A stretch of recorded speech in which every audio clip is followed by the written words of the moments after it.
29th of January 1945. 2:47 in the afternoon. Holzheim, Belgium. Leonard Aldrich Novak rounds the corner of a snow-covered farmhouse, and his world stops. 90 German soldiers stare back at him. 4 American GIs kneel in the snow, hands locked behind their heads. Their breath comes in white clouds. Their eyes find Dutch's face, wide, desperate, pleading. Half the Germans are holding weapons already. The other half are grabbing rifles from a pile on the frozen ground, moving fast, organized. This isn't chaos. This is a firing squad forming up. Dutch is 5'5", 140 pounds, 27 years old, former steel mill clerk from Pennsylvania. He's got a Thompson submachine gun slung over his shoulder and 30 rounds in the magazine. 30 rounds, 90 men. The math doesn't work. A German officer steps forward, tall, broad-shouldered, face like carved granite. He wears an iron cross at his throat. His uniform is pressed despite the winter campaign. His boots are polished despite the mud and blood of the Ardennes. This is not a man who loses. He shoves an MP-40 submachine gun into Dutch's stomach. Hard. The metal barrel presses against Dutch's ribs through his winter coat. Cold. Unforgiving. The officer's face is 6 inches from Dutch's. His eyes are blue. Ice blue. The kind of blue that's seen men die and felt nothing. He screams something in German. Dutch doesn't speak German. The officer screams again, louder. His face turns red, veins bulge in his neck, spit flies from his mouth. Ergeben Sie sich! Dutch looks at the 90 Germans, looks at his 4 disarmed soldiers kneeling in the snow. Looks at the MP-40 pressed against his gut, and he starts laughing. The German officer's face twists. Confusion first, then rage. He screams louder. Dutch laughs harder. What happens in the next 45 seconds will defy every tactical doctrine written by any military in human history. 21 Germans will die. The rest will throw down their weapons and surrender for the second time today. And Leonard Novak will earn the Medal of Honor for one of the most insane acts of combat in the Second World War. All because he couldn't stop laughing. Suicide laughing at death. That's what Wehrmacht High Command called it in captured intelligence reports dated February 1945. Until Novak killed 21 men in 45 seconds, recaptured 90 prisoners, and became the ghost German veterans whispered about for 40 years after the war ended.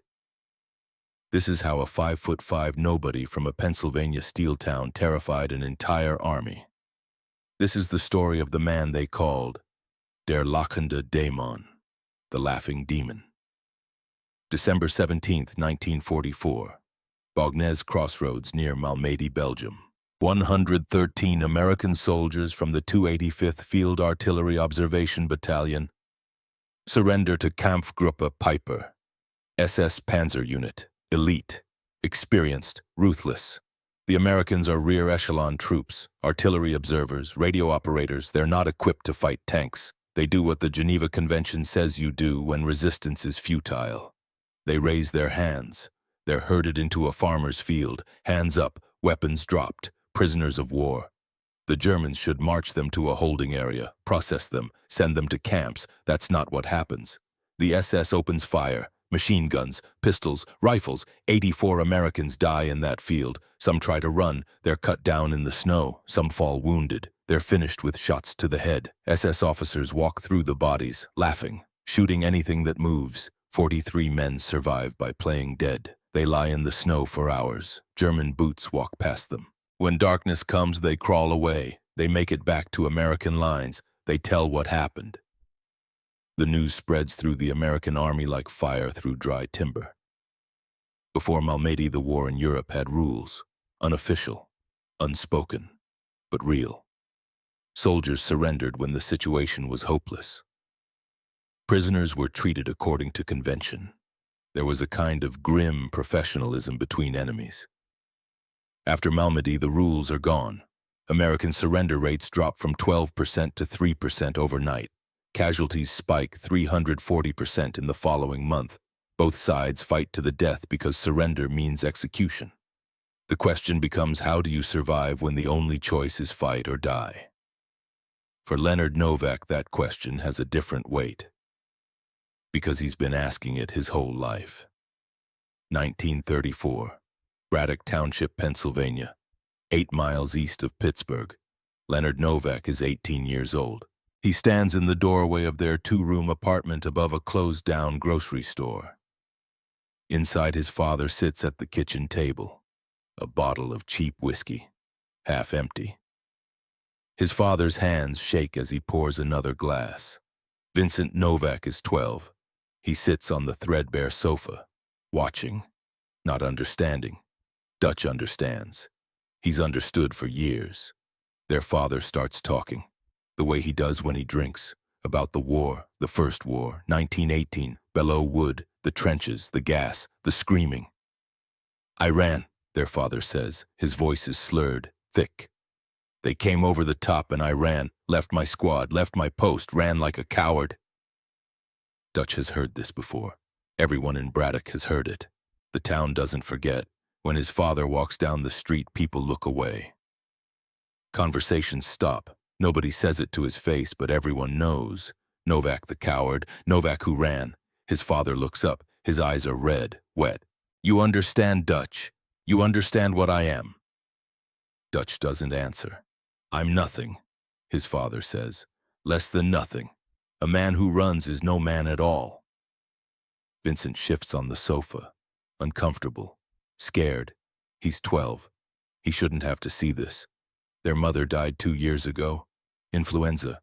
Since then, it's been Dutch raising Vincent. Dutch working at the steel mill. Dutch bringing home the paycheck. Dutch making sure Vincent eats, goes to school, has clean clothes. His real father pours another drink. "Promise me something," his father says. "Promise me you'll never run. Never. No matter what. You hear me, Dutch?" Dutch looks at Vincent. His little brother's eyes are wide, frightened. "I promise," Dutch says. His father nods, drinks. "Good, good. Because a man who runs, that man's already dead. He just doesn't know it yet."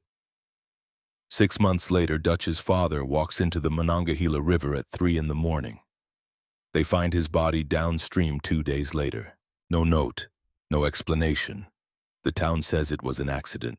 Dutch knows better. At the funeral, Dutch makes another promise, this one silent, to himself. "I will never run from anything, ever, no matter the cost." He doesn't know yet what that promise will cost him. June 1941, the draft lottery. Dutch's number comes up. He reports to the induction center at Wilkinsburg, Pennsylvania. He's 23 years old now, still 5'5", still 140 pounds. The medical examiner looks at him and probably thinks clerk duty. Supply course, something safe. Dutch volunteers for the paratroopers. The examiner blinks. "Son, you know what paratroopers do. Jump out of planes," Dutch says. "Jump out of planes behind enemy lines," the examiner corrects. Surrounded, outnumbered, high casualty rates. You sure Dutch thinks about his father, about the river, about promises made to ghosts? I'm sure. Vincent is 19 now, working at the same steel mill where Dutch worked. He drives Dutch to the train station. "You don't have to do this," Vincent says. "You could have been 4F. Bad ankle from that foundry accident. They would have let you stay." Dutch looks at his brother. "And do what? Work the mill until I'm 60, die in my sleep like I never lived at all." "You could live," Vincent says. "That's not nothing." "Dad lived," Dutch says, "for 23 years after Belleau Wood. You think that was living?" Vincent doesn't answer. Dutch gets on the train, airborne training at Fort Benning, Georgia. 5 weeks designed to break you. Running, jumping, climbing, falling. Brutal physical conditioning that washes out 50% of candidates. Dutch is smaller than everyone else. Weaker, slower. He refuses to quit. They run 10 miles with 60 pounds of gear. Dutch finishes last, every time. But he finishes. They do hundreds of push-ups in Georgia summer heat. Dutch's arms shake, his vision blurs. He doesn't stop. The jump towers come next, 34 feet high. You climb to the top wearing a parachute harness. They attach you to a cable. You step off into nothing. Some men freeze. They stand at the edge and can't make themselves jump. The instructors scream at them, threaten them. Some jump anyway, some climb back down, those ones wash out. Dutch climbs to the top, looks down. His hands are shaking, his heart hammers against his ribs. He thinks about his father, about the trenches at Belleau Wood, about running. He steps off, the harness catches, the cable guides him down, his feet hit the ground. The instructor is already yelling at the next man. Then the real thing, C-47, 1,200 feet. The jumpmaster slaps his shoulder. Go! Dutch goes. The prop blast hits, the chute deploys, 30 seconds of peace, then ground. He's alive. He earns his jump wings, gets assigned to Charlie Company 1st Battalion 508th Parachute Infantry Regiment. The 508 ships to England in late 1943. They join the 82nd Airborne Division, the All-Americans. These men are veterans. They've jumped into Sicily, into Italy. They've killed and watched friends die. They have a look in their eyes that Dutch doesn't have yet. The look of men who've seen what combat actually is. By D-Day, Dutch is a squad leader, 25 years old. Most of his squad mates are barely 20. But Dutch has something they don't: maturity, steadiness, the kind of quiet competence that makes men follow you into hell without asking why. He's about to lead them there. June 6, 1944, 1:30 in the morning. The C-47 shudders as flak explodes around it. Dutch stands in the stick, the line of paratroopers waiting to jump, 60 pounds of equipment strapped to his body. M1A1 Thompson submachine gun, ammunition, grenades, rations, medical kit, water. The aircraft is at 400 feet, too low for a safe jump, but the pilots can't climb. German anti-aircraft fire is everywhere. Tracers arc through the darkness like angry fireflies. The men can hear fragments pinging off the fuselage. The Normandy invasion involves 13,000 paratroopers from the 82nd and 101st Airborne Divisions. They're supposed to land behind the beaches, secure bridges and crossroads, prevent German reinforcements from reaching the coast. Nothing goes according to plan. The green light comes on, Dutch jumps, the prop blast, the chute opening, the sudden quiet. Below him, France, occupied France, enemy territory in every direction. Then the landing, hard, his ankle twists on impact. The pain is immediate and white-hot, badly sprained, maybe fractured. Every step will be agony for the next 2 weeks, but he can walk, he can fight. That's all that matters. He gathers his chute, buries it, checks his Thompson, 30 rounds, 3 spare magazines, 4 grenades. He's alive. He's armed. Now he needs to figure out where the hell he is. He pulls out his map, uses his flashlight for 3 seconds. Just long enough to get his bearings. He's 40 miles from his drop zone, 40 miles of German-held territory, in the dark, alone. Of the 13,000 paratroopers who jumped that night, 41% will be killed or captured within the first 72 hours. Most die within the first hour, shot while tangled in their chutes, drowned in flooded fields, killed before they can organize.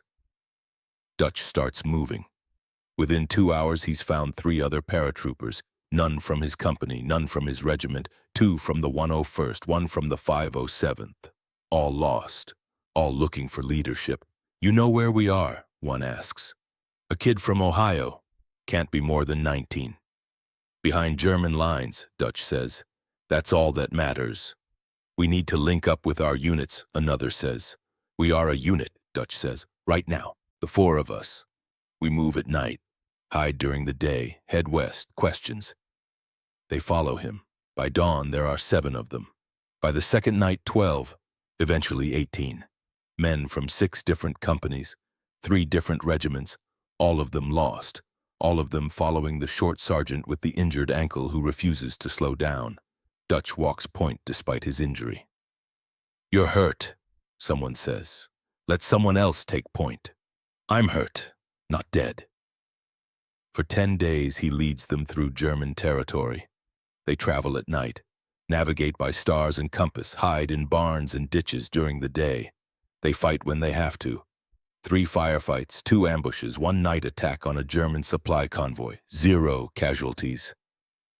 On the 4th night, Dutch kills his first man up close, not from 100 yards with a rifle, not from cover, up close, close enough to see his face. They're moving through a grove of trees near Sainte-Mère-Église. Dutch is on point, always on point.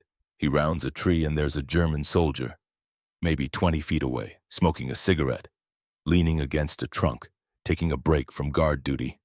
The German sees Dutch, His eyes go wide. He reaches for his rifle. Dutch is faster. Thompson up. 3 rounds. Center mass. The German drops without making a sound. Dutch walks over, looks down at the body. The German is young. 19. Maybe 20. Dark hair. Slight build. Scared eyes that will never be scared again. He looks like Vincent. Dutch stands there for 10 seconds, just stands there, looking. The other men are asking if he's okay. Dutch doesn't hear them. He's thinking about Vincent, about the promise, about how he's keeping that promise by killing kids who look like his little brother.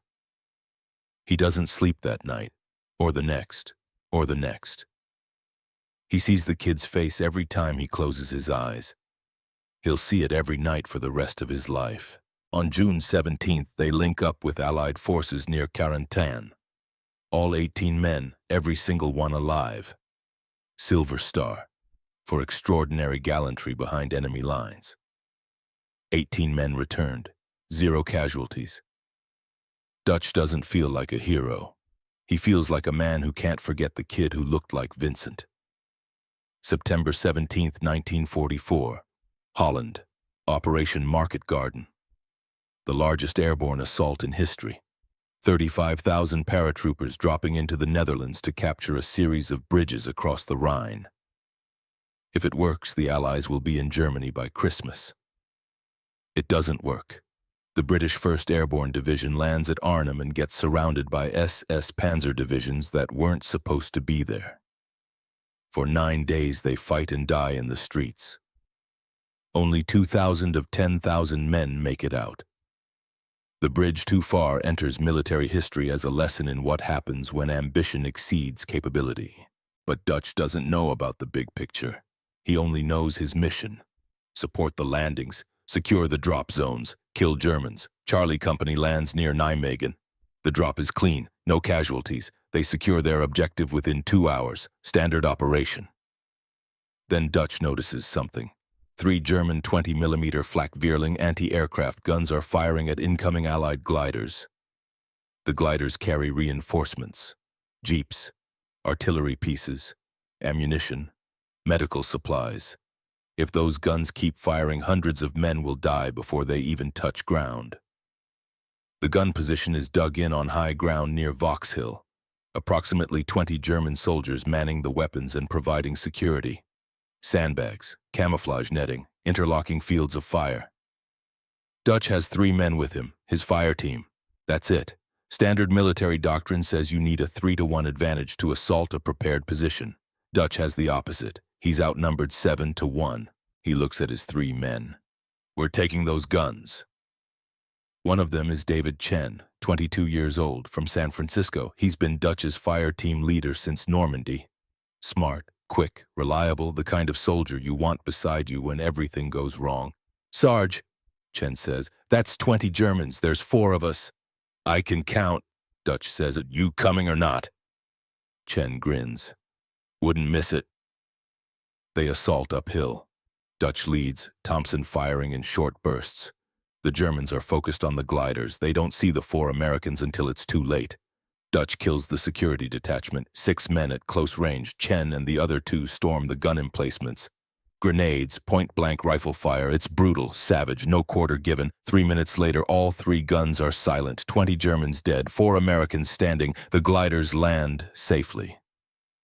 200 men who would have died hit the ground alive. Distinguished Service Cross.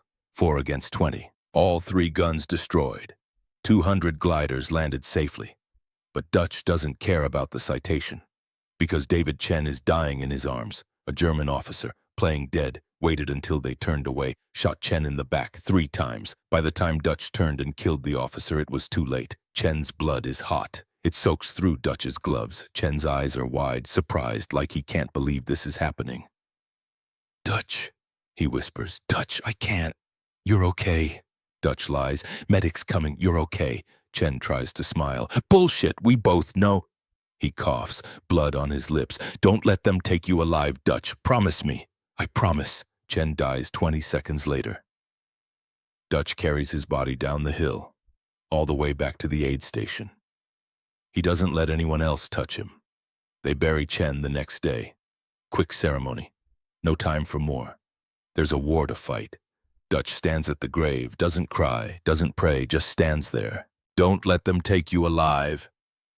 He won't. December 17th, 1944. 2 days after the Germans launched their Ardennes offensive. 1 day after Malmedy. Dutch sits in the company command post, a requisitioned farmhouse. The walls are pockmarked with bullet holes from previous fighting. It's cold. Their breath makes clouds in the air. The casualty list from Malmedy just came in. 84 names. Men from the 285th Field Artillery Observation Battalion. Executed. Shot down like animals while their hands were raised. Dutch reads through the list. Third name from the bottom. Robert Chen. Private First Class, 20 years old, David Chen's cousin.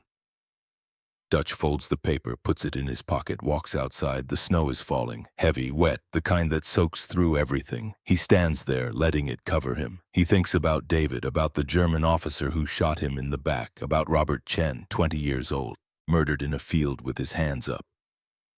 He thinks about his father, about Belleau Wood, about promises made.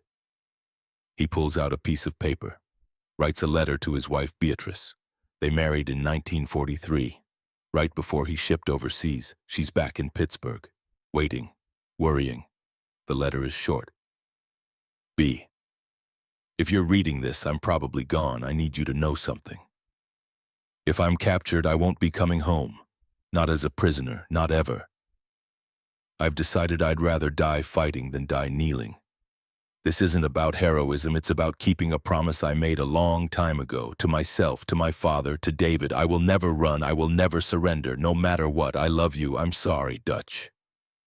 He seals the envelope, gives it to the company clerk.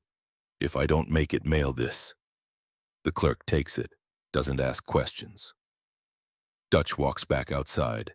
The snow is still falling. Somewhere in the forest, Germans are massing for another attack. The Battle of the Bulge is just beginning.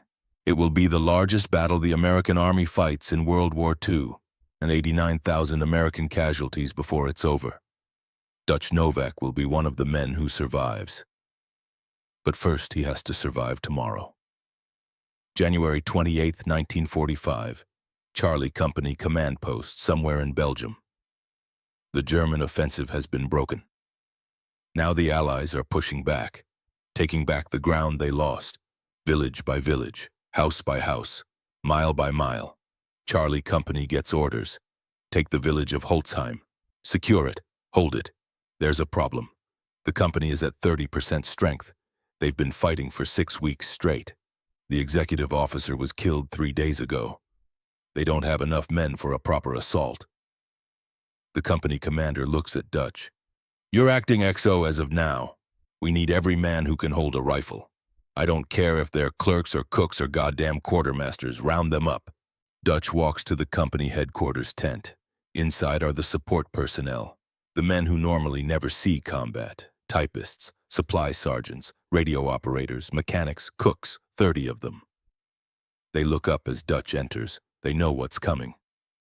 Grab your weapons, Dutch says. You're infantry now. We're taking a village. One of them stands. Eugene Kowalski, 19 years old, from Detroit. He's been typing morning reports and requisition forms for 8 months. He enlisted to fight but ended up behind a typewriter because he could type 90 words per minute.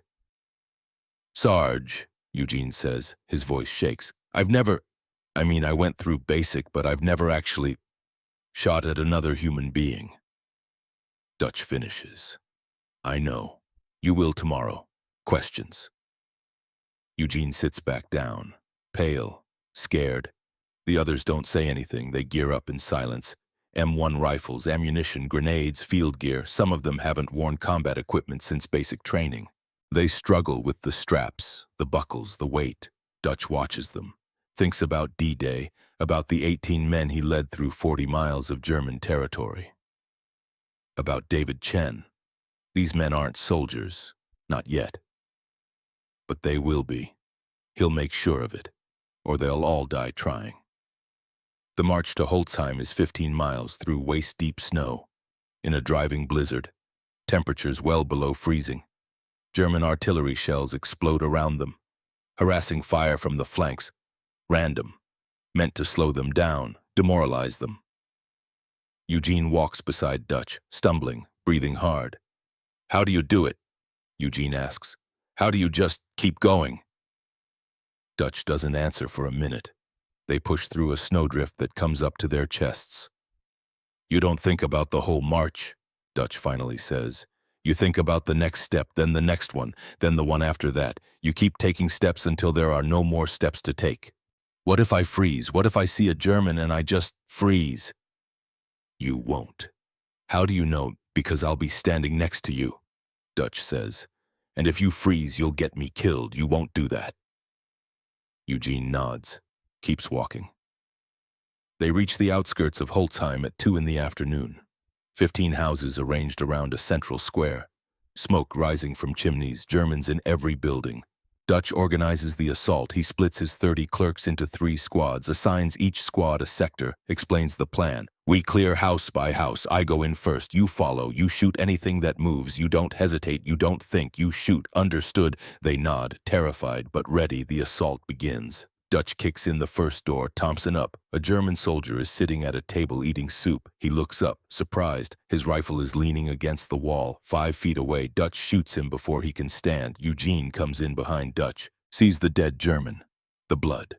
The soup bowl overturned on the floor. He vomits. Dutch grabs his shoulder. "Later. Right now we move." They clear 15 houses, Germans in 12 of them. Short, brutal, close quarters fighting, rifle fire, grenades, bayonets when the ammunition runs low. Eugene kills his first German in the 4th house. The German comes around a corner. Eugene fires without thinking. 3 shots. Center mass. The German drops. Eugene stares at the body, shaking. "You just saved 3 lives, Dutch says. "Mine. Yours. Kowalski's behind you. That's all that matters. Keep moving." 45 minutes later, Holzheim is secure. 80 German prisoners corralled in a farmhouse yard. Hands up. Weapons piled in the snow. Defeated, demoralized, 0 American casualties. Eugene sits on a stone wall, still shaking. Dutch sits beside him. "I killed a man," Eugene says. "Yes. I keep seeing his face." "You will," Dutch says, "for the rest of your life, every night, just like I see mine." "Does it get easier?" "No." Eugene looks at Dutch. "Then how do you keep doing it?" Dutch doesn't answer right away. He looks at the farmhouse, at the 80 prisoners, at his 30 clerks who are now combat veterans whether they wanted to be or not. "Because if I stop," Dutch finally says, "men like you die. And I promised myself a long time ago that I'd never let that happen if I could prevent it." The battalion commander arrives an hour later, stares at the secured village, the 80 prisoners, the 30 exhausted clerks. "Sergeant Novak," he says, "how the hell did you do this with clerks and cooks?" "They're not clerks anymore, sir," Dutch says. "They're soldiers." The commander nods. "Keep 4 men here to guard the prisoners. Take the rest and secure the eastern edge of town. We've got reports of German stragglers in that sector." Dutch looks at the 80 prisoners, looks at the 4 youngest members of his makeshift platoon, Eugene Kowalski and 3 others, barely 19, all of them. "You 4 stay here," Dutch says. "Guard these prisoners. I'll be back in 20 minutes, just 20 minutes. You'll be fine." Eugene nods. "Yes, Sarge." Dutch and the others head toward the eastern sector. He doesn't know what's about to happen behind him. He doesn't know that in 20 minutes he'll walk back around that farmhouse corner and find 90 Germans with weapons pointed at 4 Americans kneeling in the snow. He doesn't know that in 25 minutes he'll be laughing with a gun pressed against his stomach and 45 seconds away from either death or legend. Right now, at this moment, Leonard Dutch Novak is just a tired sergeant trying to keep his men alive one more day. He's about to become something else entirely, something the Germans will whisper about in fear for the next 40 years. Der lachende Dämon, the laughing demon. But that story begins 20 minutes from now. When everything goes wrong, 2:30 in the afternoon, 20 minutes after Dutch leaves the farmhouse. Eugene Kowalski stands guard over 80 German prisoners. His M1 rifle feels heavy in his hands. He's been holding it for 20 minutes and his arms are starting to shake. Not from the weight, from the adrenaline still coursing through his system. He killed a man today, shot him 3 times, watched him fall, watched him die. The German prisoners sit in the snow. Some of them are wounded, bandages soaked through with blood. Others stare at nothing, shell-shocked, defeated. A few watch Eugene with hate in their eyes. The other 3 guards are spread out around the perimeter. Private Harold Miller, 20 years old, former mechanic. Private First Class Tommy Brennan, 21, was studying to be a teacher before the war. Corporal James Hartley, 23, worked in his father's hardware store. 4 men, 80 prisoners. The math should work. The prisoners are disarmed. Their weapons are piled 30 feet away. A stack of Mauser rifles, a few MP40s, some pistols, all of it under the snow that keeps falling. The prisoners should stay prisoners. That's not what happens. Eugene sees them first. 12 figures moving through the blizzard, white winter camouflage capes over their uniforms. At this distance in this weather, they look almost identical to Americans in winter gear. Eugene assumes they're reinforcements from battalion. He lowers his rifle. By the time he realizes his mistake, it's too late. The 12 Germans move fast, organized. This is a patrol that's been operating behind American lines. They know what they're doing. They've done this before. They're on the 4 guards before anyone can shout. Miller goes down, Brennan disarmed, Hartley overwhelmed, Eugene grabbed, thrown down. A German stands over him. MP40 aimed at his face. Nicht bewegen! The German patrol leader barks orders, fast, efficient. The 4 American guards are dragged to the center of the farmyard, forced to their knees. Hands locked behind their heads. The 80 prisoners stir. Confusion at first, then understanding, then hope. The patrol leader moves to the weapons pile, starts distributing rifles. The prisoners stand, take weapons, check them, work the bolts. They're armed again. 80 prisoners plus 12 from the patrol, 90 Germans, all armed, all free, and Charlie Company is scattered across Holzheim, not expecting an attack from behind. The patrol leader is Hauptmann Klaus Richter, 35 years old, Eastern Front veteran. He wears an iron cross at his throat, Knight's Cross with oak leaves. Richter survived Stalingrad. Of 300,000 who entered that city, fewer than 6,000 came out. He was one of them. He doesn't believe in victory anymore. Only survival. That's why he's still alive when better men are dead. He doesn't take chances, doesn't trust luck, believes in overwhelming force. That's why he's going to kill these Americans, not from hate. Because if he doesn't, they'll kill him. He positions his men carefully. The 2 MG-42s cover the main approaches, interlocking fields of fire. Riflemen in windows, behind walls, in covered positions. When the Americans come back, they'll walk into a kill zone. Textbook ambush. He glances at the 4 American prisoners kneeling in the snow. Kids, 19, maybe 20, office workers playing soldier. Richter feels nothing. They chose this. Now they'll die for it. He checks his watch. 2:45. The Americans have been gone 15 minutes. They said they'd be back in 20. 5 more minutes. He settles in to wait. Then someone rounds the corner of the farmhouse. An American sergeant. Short. 5'5" at most, skinny, looks like he weighs about 140. He's got a Thompson submachine gun slung over his shoulder. He's alone. He rounds the corner and stops, just stops, stands there, taking in the scene. 90 armed Germans, 4 Americans kneeling, weapons everywhere. The sergeant's face doesn't change. No panic, no fear, no surprise, just processing. Richter strides forward. This is their leader. Has to be. Sergeant stripes on his sleeve. This is the man who took the village, who captured Richter and his men in the first place. This is the prize. Richter grabs his MP40, closes the distance in 4 strides, shoves the barrel into the American's stomach, hard, makes sure he feels it. Ergeben Sie sich! Richter screams. Surrender! The American just looks at him. Blank expression. Richter screams louder. Ergeben Sie sich! Waffe fallen lassen! Surrender! Drop your weapon! The American's face doesn't change. Richter feels frustration rising. This American is mocking him. Jetzt! Richter screams. Now his men are watching. 90 Germans, all armed, all waiting. This American needs to surrender, needs to drop his weapon, needs to kneel like the others. Then Richter will give the signal.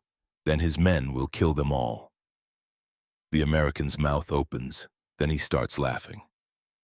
Dutch's brain runs calculations. 90 Germans, 1 Thompson, 30 rounds, 3 spare magazines, 120 rounds total. Needs 3 bullets per German, that's 276 rounds, 156 short of a miracle. The officer screaming. MP40 pressed into his gut. 1 squeeze and Dutch is dead. Dutch doesn't speak German, has no idea what the officer is saying. But the meaning is clear. Surrender, drop weapon, kneel, then die. He read the Malmedy list, 84 names, men who surrendered, men who died kneeling. David Chen's last words, don't let them take you alive. His father, the river, the promise, I will never run, never surrender, no matter the cost. His brain presents options. Surrender, hope for Geneva Convention, probability 3% based on Malmedy. Fight, draw and shoot, die immediately, probability 0.1%. Run, die running like his father, probability 0. That option was never available. No fourth option, no miracle, no rescue, just 3 ways to die. Then his brain notices something. The officer is losing control, screaming, frustrated, wants compliance, wants surrender, wants control. What if you take that away? What if you confuse him so badly he doesn't know what to do? 3 seconds of confusion, 3 seconds where he doesn't pull the trigger, 3 seconds to grab the Thompson. It's not a plan, it's desperation. But Dutch is dead anyway, so what does he have to lose? So Dutch Novak does the only thing he can think of that might buy him those 3 seconds. He laughs. It starts as a smile. Just the corners of his mouth turning up. The German officer sees it. His face gets redder. He screams louder, Ergeben Sie sich! The smile becomes a grin. There's something absurd about this. This officer screaming in German at someone who doesn't understand German. Expecting compliance through volume. The grin becomes a chuckle. The officer's face goes from red to purple. What the chuckle becomes a laugh. Full, genuine. Dutch bends forward slightly, shoulders shaking. I don't understand a damn word you're saying, Dutch says through the laughter. Some of the German soldiers start laughing too. They can't help it. The absurdity is infectious. Their officer is screaming at this tiny American sergeant who's just standing there laughing with a gun in his gut. The officer looks around, sees his own men laughing, his authority crumbling, his control slipping. Ruhe! He screams at them. Silence. Dutch laughs harder. He's committed now. All in. The officer is losing control, and every second that passes is 1 more second Dutch is still alive. 3 seconds, that's all he needed. He's gotten 7. He bends over further. Like the laughter is too much. His hands come up. 1 hand on his stomach, the other reaching up toward his face. Except his hand doesn't go to his face. It goes to his Thompson. The German officer watches, still screaming, but watching. He thinks Dutch is surrendering his weapon. Finally. Dutch's hand closes around the Thompson's grip. His finger finds the trigger. The weapon is still pointing at the ground. He's still laughing, still bent over. The officer's face shows confusion now, mixed with rage. This American isn't acting right, isn't following the script. Eugene Kowalski, still kneeling in the snow with his hands behind his head, watches Dutch. Sees the hand on the Thompson. Understands what's about to happen. He starts shifting his weight, getting his feet under him, ready to move. The other 3 guards see Eugene, see Dutch. They understand too. 10 seconds have passed since Dutch started laughing. The Germans are confused, off balance, watching their officer try to regain control. Dutch thinks about David Chen, about his father, about Vincent back home, about Beatrice waiting for a letter that might never come. He thinks about Eugene Kowalski, 19 years old, killed his first man 2 hours ago, kneeling in the snow with a German rifle pointed at his head.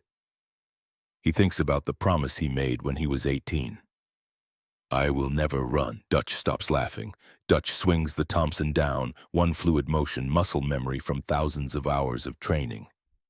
The weapon comes off his shoulder. The barrel comes into line. His finger is already on the trigger. The German officer sees it happening. His eyes go wide. His mouth opens to shout. Dutch squeezes the trigger. The Thompson roars. 8 rounds hit Klaus Richter in the chest. At contact range, the impact lifts him off his feet, throws him backward. His MP40 fires. 1 round goes wide, buries itself in the farmhouse wall. Richter is dead before his body hits the snow. Second 3. Dutch pivots. The Thompson is still firing. He sweeps the barrel across the Germans nearest to him. 6 more Germans drop. Killed before they can raise their rifles, Dutch is screaming, "Gene, get their guns! Get the guns!" Eugene moves, throws himself sideways, grabs the nearest Mauser rifle from a dead German's hands, rolls, comes up aiming. The Thompson clicks empty. 30 rounds gone in 3 seconds. Second 6. This is the moment. A Thompson takes 2.1 seconds to reload. Dutch has done it 10,000 times. Magazine release. The empty magazine drops. His left hand is already moving to his belt, grabbing a fresh magazine, bringing it up, slamming it home. Right hand working the bolt. 2.1 seconds. During those 2.1 seconds, every German in that farmyard could kill him. They don't, because they're in shock, because their officer just died, because this American was laughing and now he's killing, because Dutch is moving, lateral movement to his right, never standing still. Harold Miller isn't moving. He's lying face down. A German soldier stands over him. Rifle aimed at Miller's head, about to execute him. Eugene shoots the German. 3 rounds. The German drops. Miller rolls over, grabs the dead German's rifle, starts firing.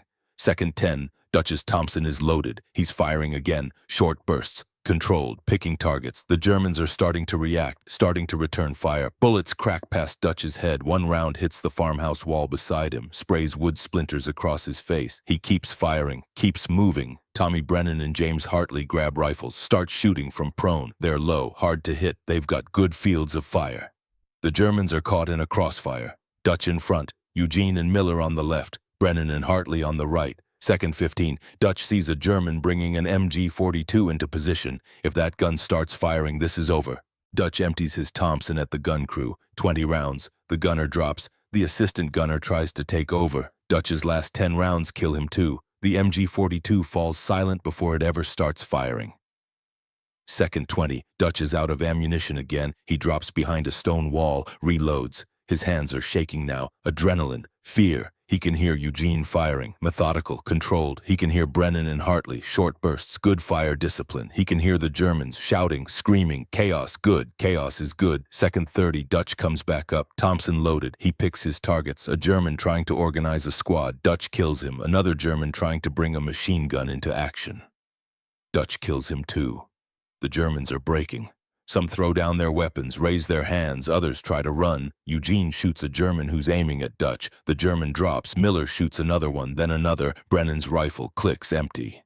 He reloads. Smooth. Fast. Second 40. The firing slows. Sporadic now.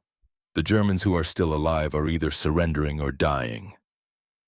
Dutch's Thompson clicks empty again. He reaches for another magazine. His last one. He doesn't need it. Second 45. Silence. The kind of silence that comes after violence. When the gunfire stops and all you can hear is ringing in your ears and men moaning in the wind. Dutch stands. Thompson ready. Scanning for targets. There are none. 45 Germans are standing with their hands up. Their rifles are on the ground. Their faces are white, shocked.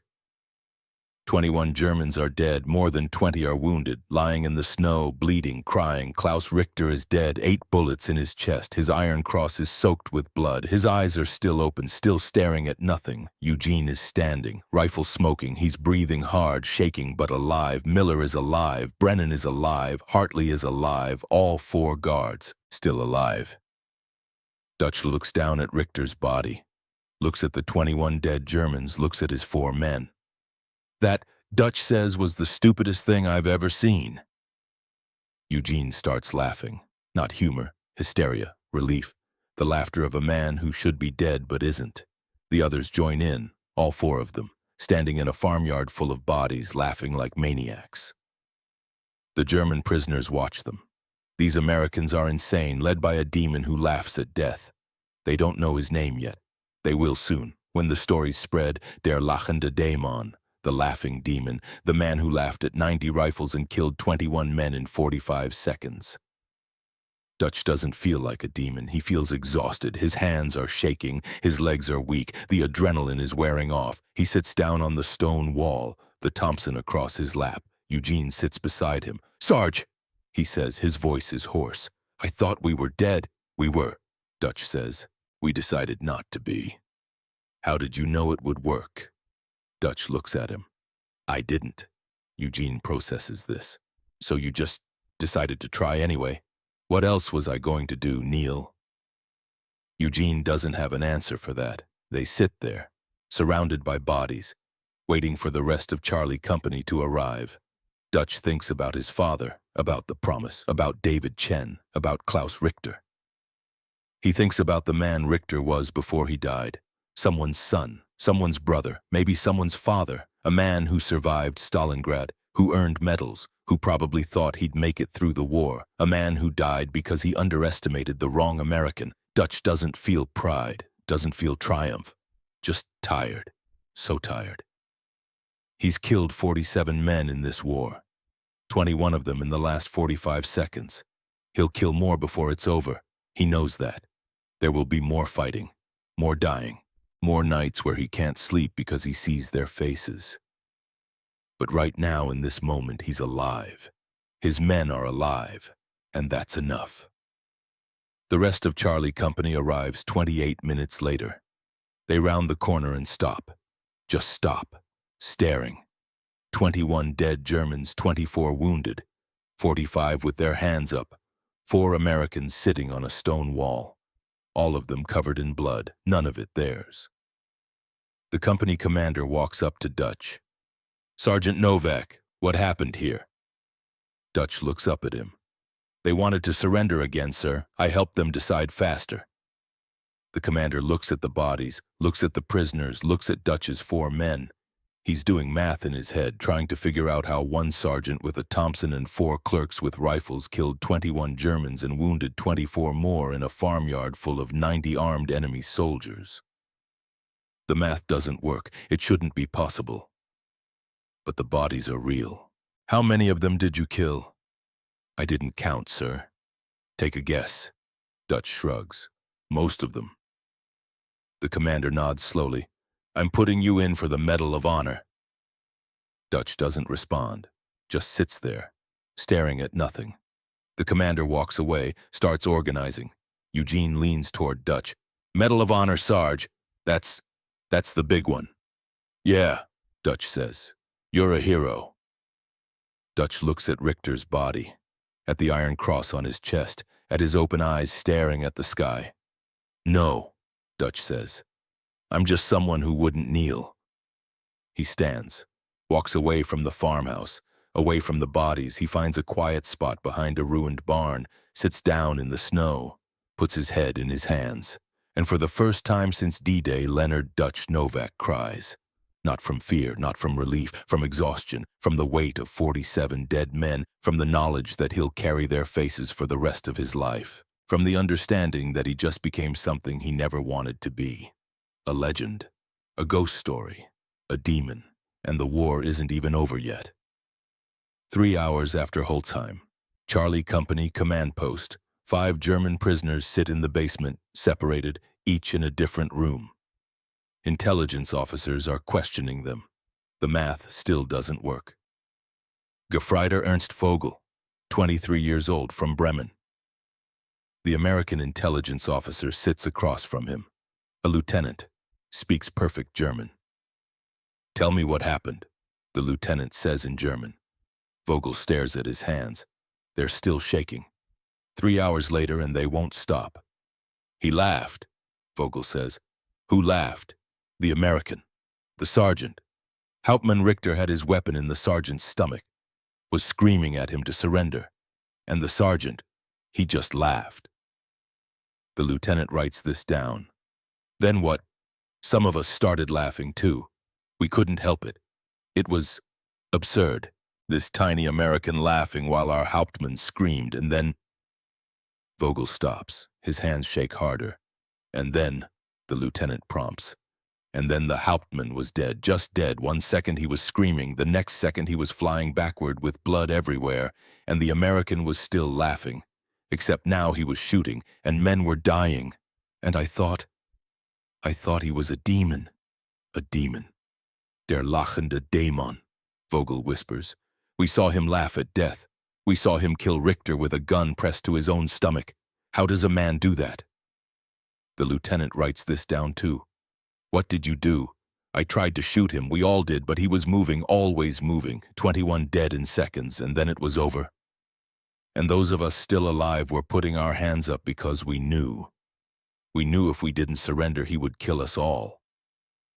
The intelligence officers compile reports from 5 prisoners. 5 consistent stories. The sergeant laughed, then killed their commander, then killed 20 more men, then accepted their surrender. The report goes up the chain, division by nightfall, corps by morning, chafe by week's end. Everyone wants to know about the laughing sergeant. Captured German assessment subject displays behavior inconsistent with doctrine.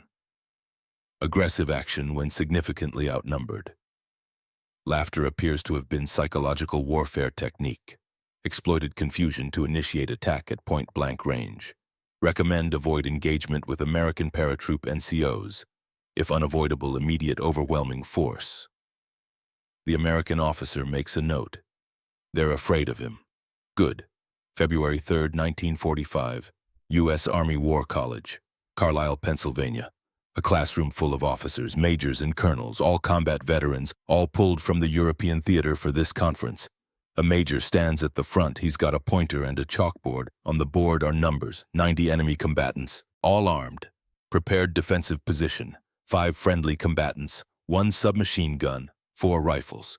Expected outcome, complete friendly casualty rate, 100%. Actual outcome, 21 enemy killed, 24 enemy wounded, 45 enemy captured, 0 friendly killed, 0 friendly wounded. Variance from expected outcome statistically impossible. The major lets this sink in. The officers are staring at the numbers, doing their own math. This didn't happen. This couldn't have happened, but it did. Gentlemen, the major says, let me introduce you to the Novak principle. He flips the chalkboard. On the other side is a breakdown of the action, timeline, positions, movements. First Sergeant Leonard Novak, Charlie Company 508th Parachute Infantry. On January 29, 1945, Sergeant Novak encountered 90 armed German soldiers who had recaptured 4 American guards. Standard doctrine suggests 3 options. Withdraw and call for support, attempt negotiation, or surrender. The major pauses. Sergeant Novak chose a 4th option, aggressive immediate action. He induced confusion in the enemy commander through unconventional behavior, specifically laughter when faced with a weapon at point-blank range. This created a 3-second window of confusion. He exploited this window to eliminate the enemy commander and initiate combat at contact range. A colonel in the front row raises his hand. Major, you're telling us this sergeant's tactic was to laugh at the enemy? The laugh was psychological warfare. It confused the enemy commander, made him uncertain, bought Sergeant Novak time to position his weapon and prepare for engagement. That's insane. Yes, sir. The German prisoners called him der lachende Dämon, the laughing demon. They believe he was psychotic. We believe he was calculating. The major uses his pointer. Initial engagement. Novak eliminates enemy commander with first burst. 8 rounds. Contact range. Commander dead in 3 seconds. Immediate leadership vacuum. Enemy loses command and control. Novak pivots. Engages nearest threats. 6 more casualties. Total time 6 seconds. 9 enemy casualties. Friendly casualties 0. During reload, Novak maintains lateral movement, never presents static target. Friendly forces engage from prone, crossfire, enemy caught between 2 fields of fire. Novak identifies high-value targets, eliminates gun crews, prevents force multipliers from becoming effective. Total engagement time 45 seconds, 21 enemy killed, 24 wounded, 45 captured, friendly casualties 0. The room is silent, officers taking notes. The Novak principle. The major writes on the board is this. When significantly outnumbered and facing certain death, aggressive psychological disruption combined with immediate violent action can create temporary numerical parity through enemy confusion and leadership elimination. He underlines it. This is now doctrine. As of February 1st, all airborne units are being trained in the Novak principle. When conventional options are exhausted, unconventional action becomes conventional. How do you train this? An officer asks. You can't train the laugh, the major says. But you can train aggressive action, immediate violence, exploitation of confusion. The principle is universal. He flips another chart. Statistics. Before Holzheim, 0 documented successful engagements at numerical disadvantage greater than 10-1 by single combatant. After Holzheim doctrine distributed 7 successful engagements at numerical disadvantage, between 8-1 and 15-1 in final 3 months of war. Average friendly casualties before doctrine 98% when outnumbered 10-1 or greater. Average friendly casualties after doctrine 43% when applying Novak principle concepts. Gentlemen, the major says, one sergeant in one farmhouse in Belgium changed how we fight. The question is, how do we teach it to every soldier in the U.S. Army? The officers start asking questions. The discussion goes for 2 hours. Nobody mentions that Leonard Novak is still in Belgium, still fighting, still leading men into combat. September 5th, 1945, the White House, Washington, D.C. The war is over. Germany surrendered in May. Japan surrendered 2 weeks ago after Hiroshima and Nagasaki. The killing is finally done. Leonard Novak stands in the Rose Garden. He's 27 years old but looks 40. His hair is prematurely gray, white at the temples. He's wearing his dress uniform. 82nd Airborne, jump wings, rows of ribbons on his chest. Purple Heart with 2 oak leaf clusters, Bronze Star, Silver Star, Distinguished Service Cross. Soon he'll have one more. 45 people in the Rose Garden, Beatrice in the front row. She hasn't seen him in 2 years.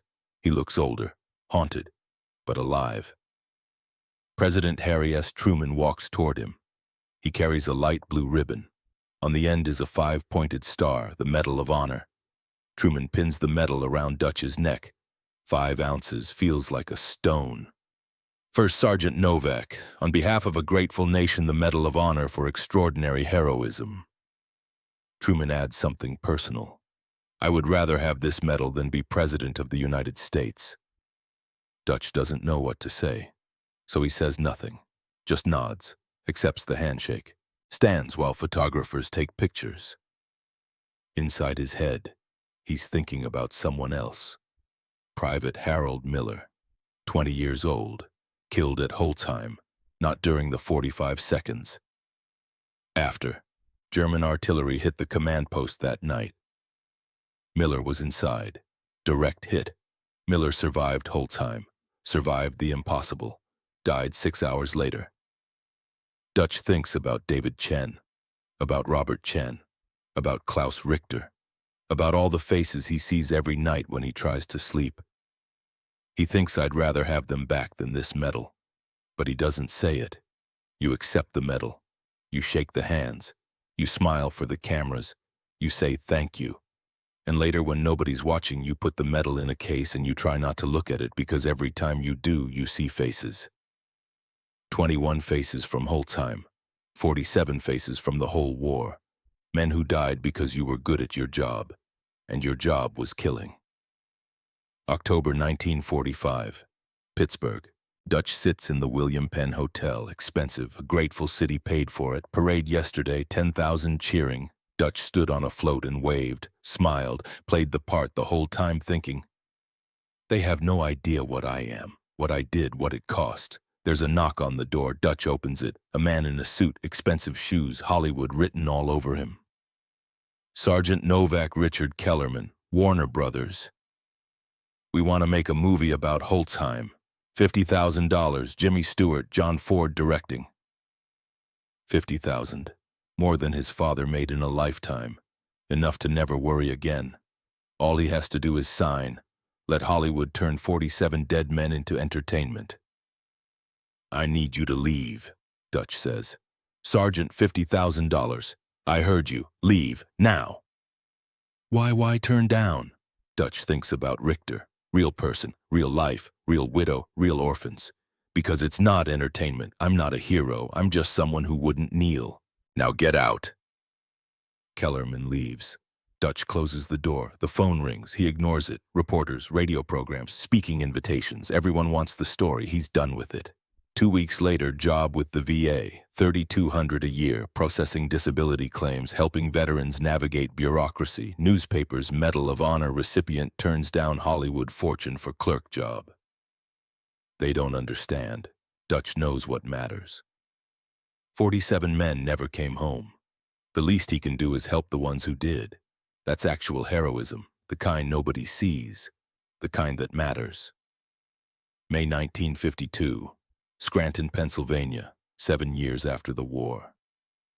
Dutch drives up to a small hardware store, Kowalski's Hardware and Supply. The sign is new, fresh paint. The store is busy. Saturday morning, people coming and going. Dutch goes inside. The bell jingles. Behind the counter is Eugene Kowalski. He's 31 now, heavier, filled out, wedding ring on his finger, 3 kids. Eugene looks up, sees Dutch. His face goes white, then red. Then he's coming around the counter, moving fast. Dutch! Jesus Christ, Dutch! He grabs Dutch in a bear hug, lifts him off the ground. Can't breathe, Gene! Eugene puts him down. You're here. You're actually here. Got your letter. Said you had a store. Thought I'd see it. It's mine. Well, mine and the bank's. But I'm making payments. Doing good, real good. The store is clean, well organized, good inventory. Dutch can see Eugene's skills, the same skills that made him a good clerk, made him a good business owner. You did well, Dutch says. Because of you. Eugene's eyes are wet. You kept me alive. Taught me I didn't have to be afraid. You saved your own life, Gene. You picked up that rifle. You shot back. That was you. You gave the order. If you hadn't done what you did, I'd be dead. Instead, I'm here, wife, 3 kids, business, a life because you wouldn't let me die. Lunch. Pot roast. 3 kids staring at Dutch like he's a movie star. He's uncomfortable. After Eugene shows Dutch the store, I employ 12 people, all veterans, guys who needed work, guys having trouble adjusting. I figured, you gave me a chance. I should give them chances too. Dutch looks at the employees. Some have the look, the 1,000-yard stare, the way veterans move, careful, aware, always watching exits. He recognizes it because he sees it in the mirror every morning. You did good, Gene, Dutch says again. That night, Beatrice asks how it went. Good, he's thriving. You still think it wasn't worth it. 21 men died so Gene could live. Is that fair? I don't know. They were trying to kill you, and now Gene has a future. 12 veterans have jobs, 3 kids have a father. That's worth something.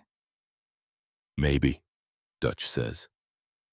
He thinks about Klaus Richter, about whether Richter had kids, whether his wife remarried, whether his children grew up hating Americans. He thinks about these things every night. Will think about them for the rest of his life. June 1968, Pittsburgh, Dutch's house. 23 years after Holtzheim. Vincent Novak is 46 now, still living in Pittsburgh, married, 3 kids of his own. He visits Dutch every few months. Today, Vincent brought his oldest son, Daniel, 18 years old, just graduated high school, and he wants to join the army. Dutch can see it in the boy's face, the eagerness, the naivety, the belief that war is like the movies. Dutch knows better. Uncle Dutch, Daniel says, they're in the backyard. Dad said you were in the war, that you won the Medal of Honor, that you're a hero. I was in the war. I did win the Medal of Honor. I'm not a hero, just a survivor. What was it like? Dutch looks at this boy, this kid who's never seen death, never killed anyone, never watched friends die. And sit down, Dutch says, for the first time in 23 years. Dutch tells someone outside his family the whole story. Not the sanitized version, the real version. He tells Daniel about his father, about Belleau Wood, about the coward who couldn't live with his shame, About the river, about the promise. He tells Daniel about D-Day and the 40-mile march, about the 19-year-old German kid who looked like Vincent. He tells Daniel about David Chen dying in his arms, about Malmedy and the 84 names, about Robert Chen. He tells Daniel about Klaus Richter and the 90 Germans and the 45 seconds that defined his life. He tells Daniel about the nightmares, about the faces, about the weight of 47 dead men. About how every time he closes his eyes, he sees them. All of them. He tells Daniel about Harold Miller, about how Miller survived the impossible and died 6 hours later from random artillery, about how there's no justice in war. Daniel listens, doesn't interrupt. His face goes from eager to uncertain to pale to sick.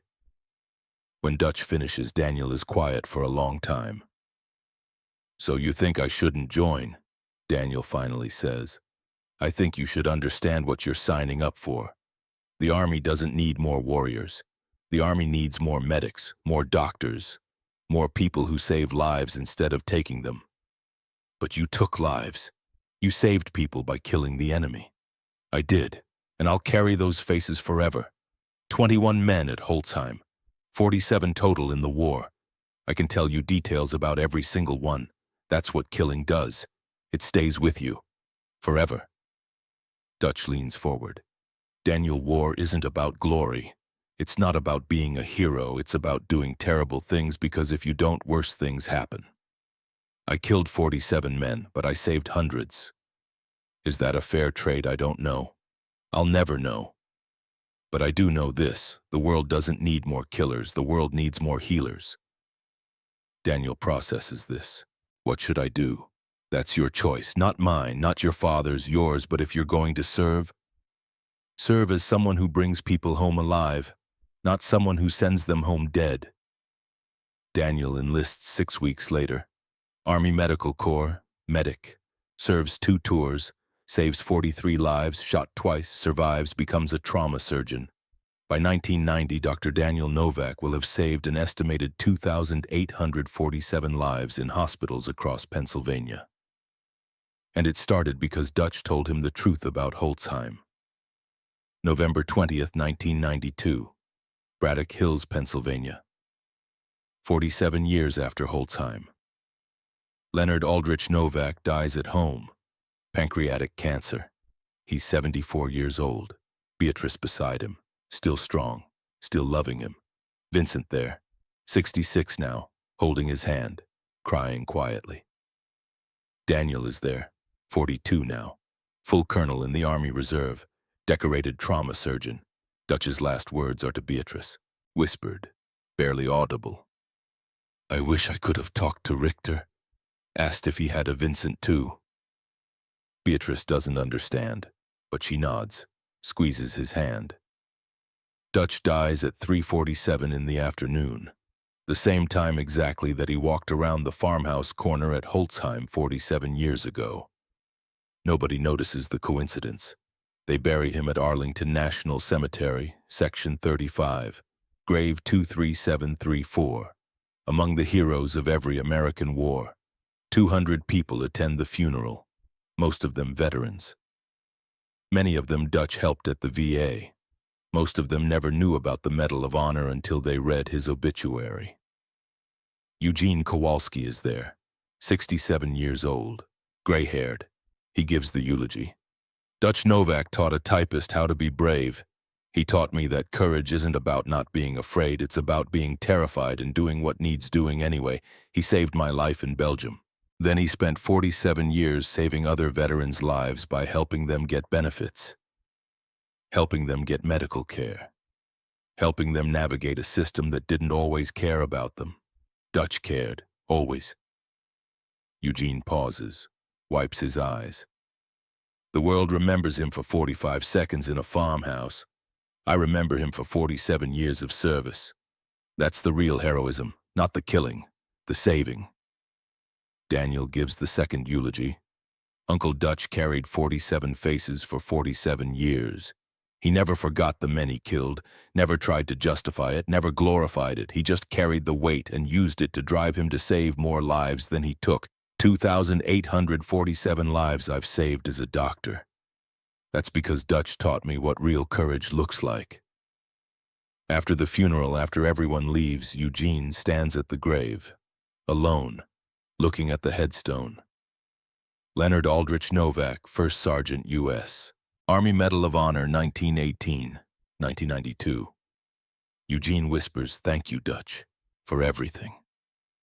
He walks away, leaves a single challenge coin on the headstone. 82nd Airborne.